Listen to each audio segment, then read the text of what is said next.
This evening we're going to continue our study in Ephesians. We are picking up from the 4th chapter.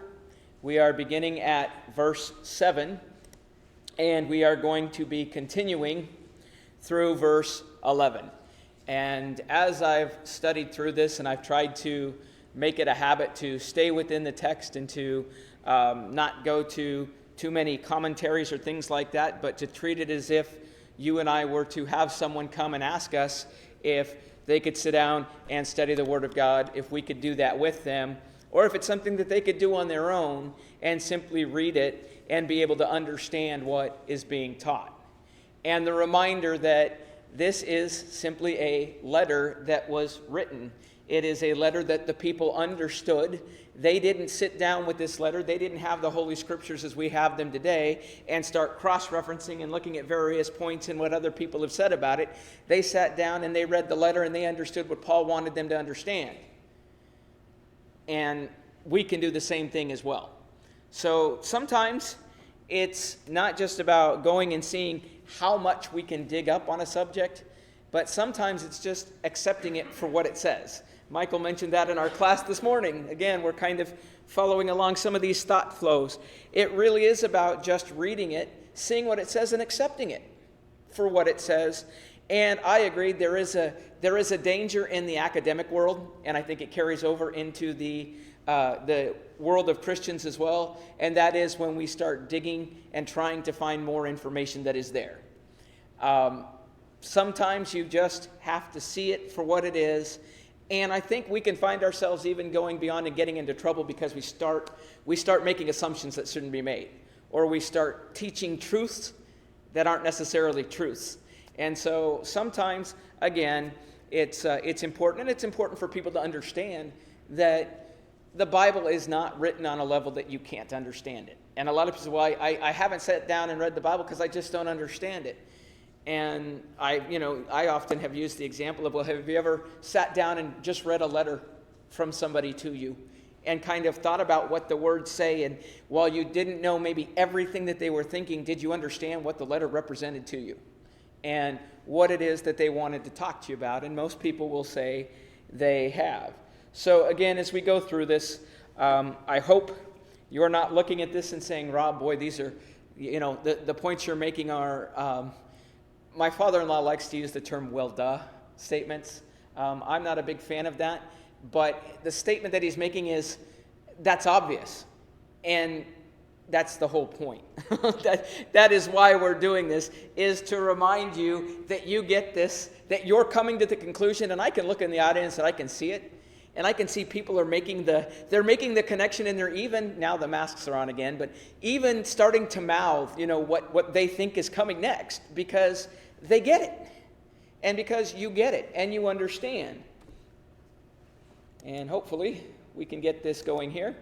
By way of introduction, Paul is working through now his continual flow of thought. And we talked about the idea last week of a call to unity.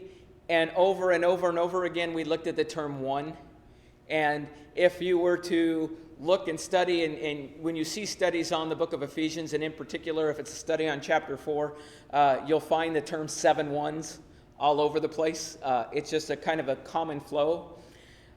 As we move along, we're now going to look at gifts that have been given to help us attain that unity. We've talked about what we need, and now we're going to talk about, or he's going to talk about, what's been given so that can happen. You see, you don't have an excuse. Paul's not allowing them to have an excuse not to do it, because he's saying you've already got the ability to be able to do it because you've been given these gifts. That's why they exist. So that somebody can't pick up the letter and read it and say, well, we don't have the ability to do that. It would be nice to be able to do that, but I can't. Paul shows you why you can, and he reminds you why you can.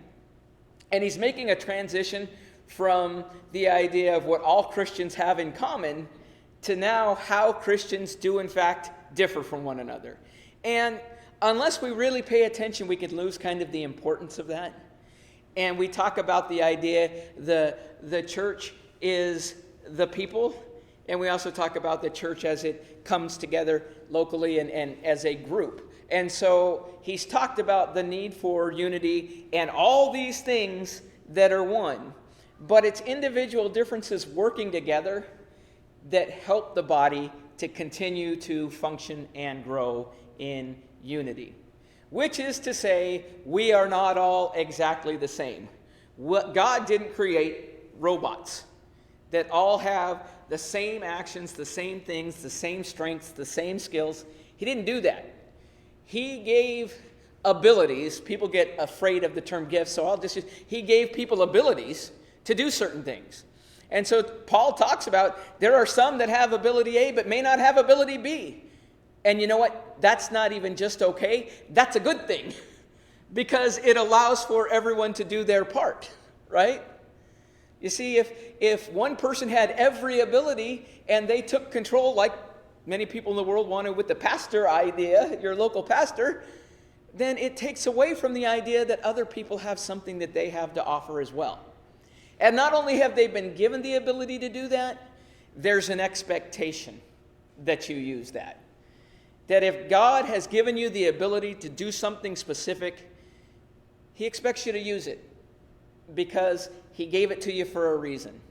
You know, when you talk to people who decide to go into the vocation of being a local preacher and working with a local group, one of the things that you'll find is ultimately it is a decision based on the fact that God has given them what they believe to be an ability and an expectation to do something, and they realize that they can't be doing anything else. And I know from a standpoint for someone that has done it and then gone away, it's hard to go away from it because you know that's what you need to be doing. And I am very thankful, and I don't mean to ever overpraise anybody, but I'm very thankful that we have someone who has experienced that and been a formal gospel preacher. And I can guarantee you, he's excited at every opportunity he has to be able to get up and speak because it's who he is and he knows he needs to do it. And I have a feeling, even if he were retired or transitioned as he is transitioned into it, that's not good. Even as she's changed to a different course of career, he's still preaching the word. And he's still doing some of those same things. I imagine it doesn't prevent him from going out and talking to people in public, and it doesn't prevent him from going out and doing, because that's an ability that he has. And he and I are very similar in the fact that neither of us feel we have the ability to lead singing, though. You know, you wouldn't really want us to be up here. Could we do it? Yeah. But are there people that God has given the ability to do it and do it well? Yeah, we have some pretty good song leaders. We do, and we're fortunate to have that. And maybe that's where they want to be, but they're not so much comfortable standing up here and presenting a lesson. And so he starts out this very phrase using the word but. And he uses that term because he's just said, there's one. He's just nailed into their mind that there's only one in all these things. And then all of a sudden he turns it upside down and he says, but there are many, right? There are many. So it's an idea of, you could almost use, I don't like in spite of, but it's in lieu of all these things. Even though there's all these one things and you need all these one things, there's also some diversity. And there is also different gifts. So he just uses that term to kind of remind them, and it is the individuals within the congregation and the abilities that they bring to the table that help a congregation grow. And the stronger the congregation you find, the stronger the individuals are, because they're doing their part. The weaker the congregations you find, you start looking at, well, yeah, I have an ability, but somebody else is already doing it. Well, that's okay. Just because somebody else is a song leader one week doesn't mean you can't lead singing the next. You know, just because somebody delivers great short talks at the Lord's table doesn't mean that if you're able to do that, that you can't do it too. Right? But what happens is you start thinking, and it's sad, you get a full-time local preacher after having men do it for a long period of time while waiting, and the great job that those men were doing and the growth that was taking place because they were being put in a position where they could use their ability, all of a sudden can go away. And that's why I've always said, and again, I'm sure that Brother Lenny probably feels the same way and felt the same way. If somebody came to them and said, you know what, came to me and said, hey, I really have something that I need to share. There's something that I feel I need to stand up and preach and share. I would be like, okay, right? You know, you have the ability, you have some. We cannot stifle the gifts that God has given to others. And we can't stifle ourselves either. And I think there's more of that than there is stifling others. I think there's more of the, well, I'm just going to sit back and let somebody else do it. Paul is writing to the church, and he's letting them know that everybody has something they can do. And it varies, and he gives examples of the gifts, and there's some special gifts here as we talk about this. But as we look at big picture, there are things, and I've had people ask me, I was asked a question one time when I was speaking somewhere else and got a chance to have kind of a question and answer session with them. One of the questions was, do you think that women are underutilized in the Lord's church? And I said yes, but sometimes I can't say exactly how. You know, I need to do a better job of thinking about it. But do I think that they were given gifts that they can bring to the table? I look at writings of people like Lydia, and there are gifts and there are things. And are we stifling the women from being able to do the gifts that God has given them? And you know what? If they have the gift of teaching, then they should be teaching the younger women. And we shouldn't be stopping that from taking place. We should be making sure that there are situations and there are classes that exist to make sure that those things happen. Because it's like anything. If you don't use it, you lose it. And so these are gifts. Gifts make us happy. Gifts are good things. Gifts are exciting. When you get a gift, you smile. It's not like when you get a bill or something else and it's a negative. Gifts are a good thing, and you want to take advantage of those things. So he talks about grace was given according to the measure of Christ's gift. And grace can be, and I thought this was interesting, but I absolutely agree, and I want to carry this with me in the future. Grace is a single word definition of the gospel, if you think about it. If you were to sum up the gospel in one word, one of the terms that you should hear and probably would hear if you asked that question is grace. Because the gospel is simply the good news of God's grace to sinful humanity. It's the gift that he's given that's unmerited, unearned, and undeserved. That's what God's grace is. And that is the death, burial, and resurrection of his Son. Which, again, we go back to, is the gospel, the good news. Right? And so as we look at this, grace was given according to the measure of Christ's gifts. And that's important because now we know who the giver is, right? Now we know where the gift comes from. The gift to become a preacher wasn't given to Lenny by someone else, right? That ability is something that God and through Christ has blessed him with.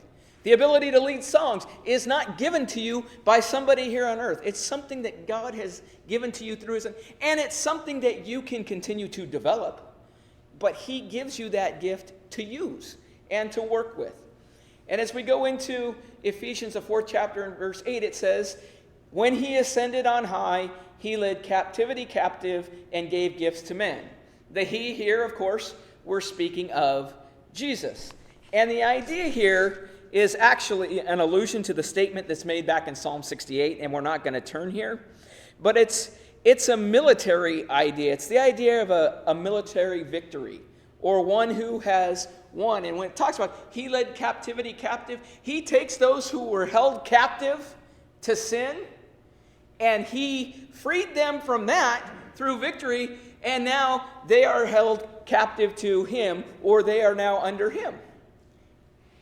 But what he did when they became under him is led captivity captive, but then he gave gifts to men. They're no longer slaves of sin.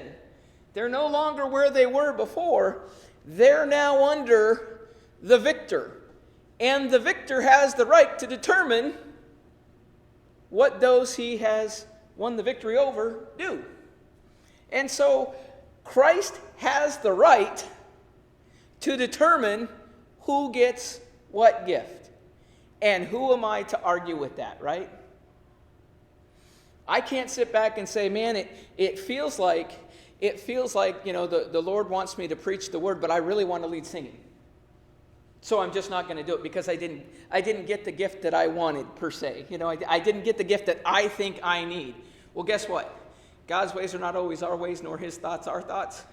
And so it may not always be because we think this is the best gift. It's what Christ, who has the right to decide, determines what gifts are going to be given and what we need to do. And I like this. He goes into, as we go through this, I found this, time for an explanation. And that's exactly what he's going to do when he talks about, in the next few verses, on ascending and descending. He's going to explain to us what he means by that. In verse 9 it says, now this he ascended. And he asks the question, what does it mean? Right? Give me the explanation. What does it mean that Christ ascended? But that he first also descended into the lower parts of the earth.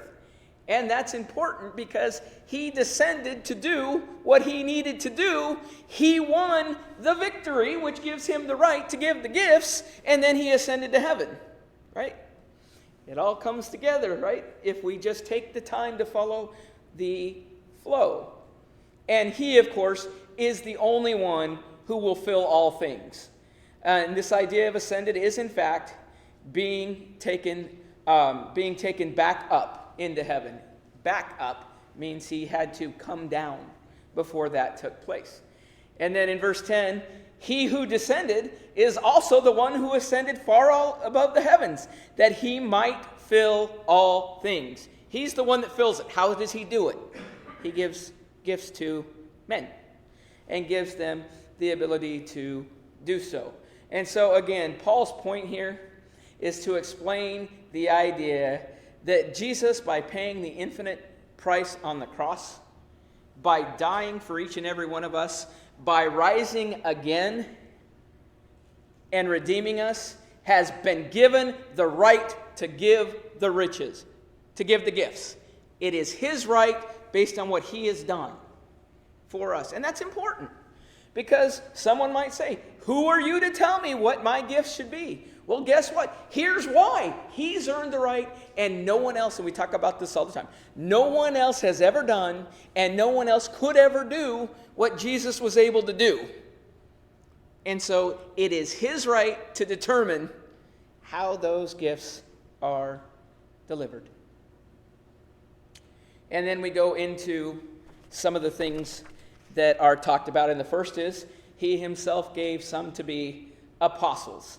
And the idea of apostle is simply one who is sent with a commission. So in the generic term, can we call one another apostles? In a generic term, not Christ-chosen apostles, but are we sent with a commission? I mean, from the generic. But again, we understand, and if you go back and you study Scripture, and because we spend a lot of time and maybe we're dealing with somebody that doesn't, we understand that Christ's followers were actually called disciples. And then he had a select group that he chose as his apostles, who were then sent with a special commission at that time. Now, in this particular case, they had to be eyewitnesses of the resurrection of Christ. So we have a tighter definition here of what an apostle was in this particular case. And so that's why we understand, and again, we're getting away from Ephesians a little bit, but we understand the regulations and what needed to take place in the appointing of the replacement for Judas.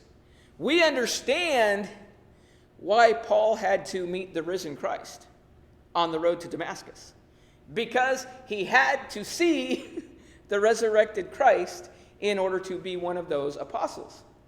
So we understand that in that terminology, in that sense, that gift doesn't exist today, right? That we understand that we don't have anybody left that's an eyewitness of the resurrection of Christ. We can read about it and we can visualize it, but we don't have anybody that was physically there to see it and to talk about it. But it was necessary at the time to have these men to start the foundation that needed to be built upon. And that's what they did. And that was a gift. That was a gift to the church, saying, here's a foundation on which we can build. And so there is this idea that some of these gifts that have been given, they've been used, and they're now, the gift is used up, for lack of a better term. But it doesn't mean that we don't still have the benefit of that gift that still exists today. The second he lists is prophets. And again, you have the same idea with the prophets in that we don't have those today. Now, we have people who claim to be prophets, and what are we told to do about that? We're told to test them, aren't we? So somebody claims to be a prophet, test them. Because what happened when they tested God's prophets? It came true. Whatever it was that was said about did take place. So if someone prophesies and says something, show me. Show me. What have you done, and what can you do right now to tell me is going to happen in the future? And we'll come back and we'll address that. So we understand again that this was something that was a gift.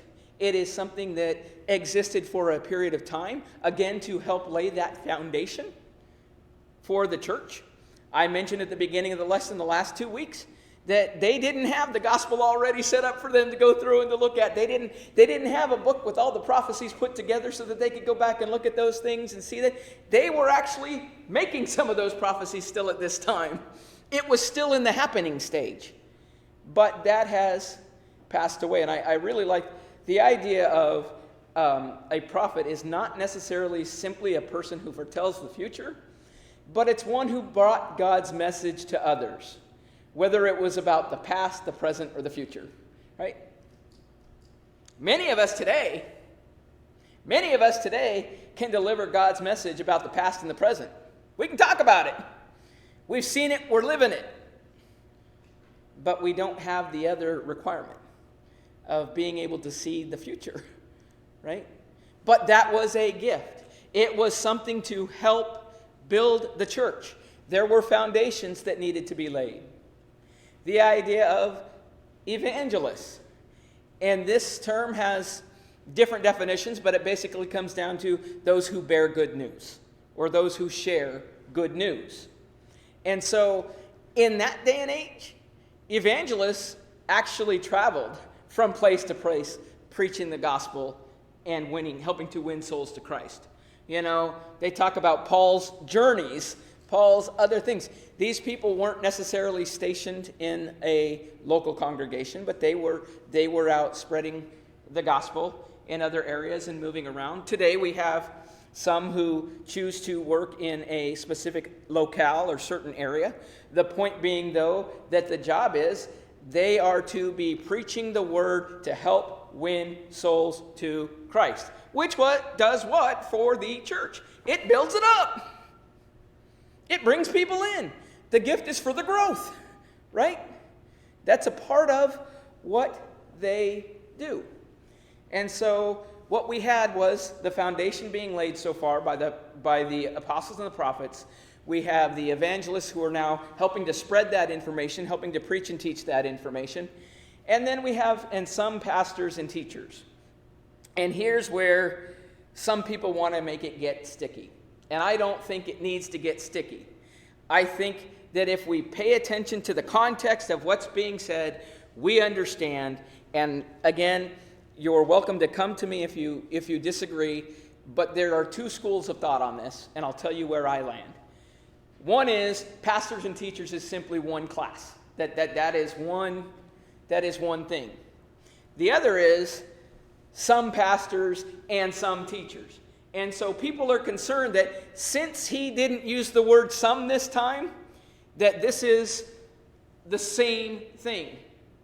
But if that were the case, there's a couple of different things to me that the plurality of the statement doesn't fit. It would be a pastor-teacher, singular, not plural. The other thing about that is that yes, absolutely, when you talk about a pastor, he must teach. There's no doubt about it. Here's where I believe you can draw the line. If it's an office of pastors and teachers, then all teachers, if it's a pastor-teacher, all teachers must be pastors. And I don't think that's what's being taught here. I think that all pastors must be teachers, but not all teachers must be pastors. And I believe it's two different things, because we have a need for pastors, and when he's talking about the idea of pastors in the Greek term, and y'all know I don't get into Greek, but the idea here, when he's talking about the pastoring, is the shepherding and the caring part of. It's the oversight protection stuff that he's talking about. Yes, he has the responsibility to teach as well, but he has the additional responsibility of doing the protection and the shepherding and that regard. And because he has that responsibility, Christ gave to others the ability to teach as well. They have the ability to still go out and teach the word. I thought it was interesting when I went away and spent some time with the preachers, and we had an individual that had the opportunity to preach for 25 years and is now serving as an elder. And he said, you need to realize it is two very different things. And people think they're identical, but they're not. And I thought it was interesting because he talked about the posture in his mind, and I thought it was great. And he held the Bible, and he put his head down, and he looked directly into the Bible and said, this is the preacher. He's in the book, he's studying, he's digging, he's doing everything that he can to make sure that the word that he is trying to spread is exactly how God wants it to be. And he's getting that information out to the congregation, and then he put his Bible down, he looked up, and he said, this is the position of your pastor. This is the position of the elder. He's looking out over the flock. He can see everything. You see, the preacher has a little bit of, and is expected to have a little bit of tunnel vision into the word. The elder has a separate responsibility to overlook the flock and to make sure that they are being cared for. And if you have pastor teachers, wouldn't you expect to have evangelist teachers be one category too? So again, I think that there's too much digging into semantics, and maybe it would have been better if the word some was there. Maybe it would have been better if there was like a comma or something to indicate. I believe that when you look at this, that it is two things, because while one can be both, one definitely can't. And I think we need both classes. And so I think that's why he did it. Did you know that elders need teachers in their congregation? Elders don't have time to be doing all of the teaching. You know, they will spend time teaching, but in the few places that I have been where there are elders, they're not doing all the teaching all the time. They're sitting in the Bible class watching the teacher teach. They're looking at how the brethren are doing, and they're doing some of these other things too. Now, they're going to teach, but really it's a different role even than a teacher. They have to be able to do it, and apt to teach is absolutely a responsibility. But I believe Paul is talking about, look at all of these different abilities that have been given to people in order to do the work of the church. And it takes different people having different abilities within this in order for it to work, as we just talked about. And you know what? It still comes back to, you have as an individual, have a responsibility. You were given a gift, and we talk about there's hospitality. I mean, there's all kinds of other things that you could look at. The message Paul is giving is, you've been given a gift from Christ, and you are expected to use the gift that you were given in order to help create unity and strengthen the church. That's the message. Use your tools of teaching to help everybody get on the same page about what Scripture says. Use your ability to lead singing to get everybody on the same page in how we worship together and praise God, etc., etc., etc., right? So don't get too caught up. I think people with this particular passage sometimes get too caught up on the idea of Christ gave gifts. So are we talking specifically about spiritual gifts? Are we talking about... Don't get too hung up on that. Read the text. Follow what it says. And if you follow, we have 1, 1, 1, 1, 1. Oh, but now we have multiple. You can follow the concept of what he's trying to present. And so within that context, he's presenting that there are multiple things that we have that are singular, that create a unity, and there are gifts that we need to use in order to maintain and follow all those ones and keep those ones. So that is really the lesson for this evening. Again, if you have any different thoughts, comments, or ideas, I would encourage you to let me know. Certainly, I would love to study it further if there are some differences. If you agree, it never hurts to hear the congregation say, yep, Rob, I think you were right about that. That doesn't hurt either. It's real easy to tell the preacher, I think you kind of missed a point on this, and that's great. It's also a nice thing when you can kind of say, hey, I think I caught a point on that. It's kind of nice when you say, you know what, the song selections that you made this evening, man, they just really hit home today. The flow was great. Those kinds of things, recognize the good, because that's where unity also gets built up. Because the song leader's also going to remember hearing, man, those songs, they were all slow today, and they didn't motivate me at all, and it felt like there wasn't any type of flow to what that person's going to say, okay, obviously I don't have the gift to do it, so I'm just going to stop doing it. There's been a lot of good preachers who have stopped preaching because all they ever heard was what they were doing wrong. Don't stifle the gift that's been given, and don't allow yourself to stifle it. If you're not a member of the Lord's church, then you need to seriously consider where you're at right now. You need to seriously consider what gift Christ and God are providing to you, and the fact that you are absolutely not using that gift if you are not a member of his church, right? You've been given the gift, but you're not using it. And you need to ask yourself, am I being selfish with that gift? And am I ready to use the gift? And if I am, then I need to be ready to become a part of his family and use that gift. Or if you are a member of the Lord's church and you have decided that you just don't want to use the gift, or you have decided that, that's someone else's job, make the mirror your someone else. If you want to say someone else, go look in the mirror and say, someone else, I see someone else that needs to do this. And let the mirror look right back at you, because it's going to start with you.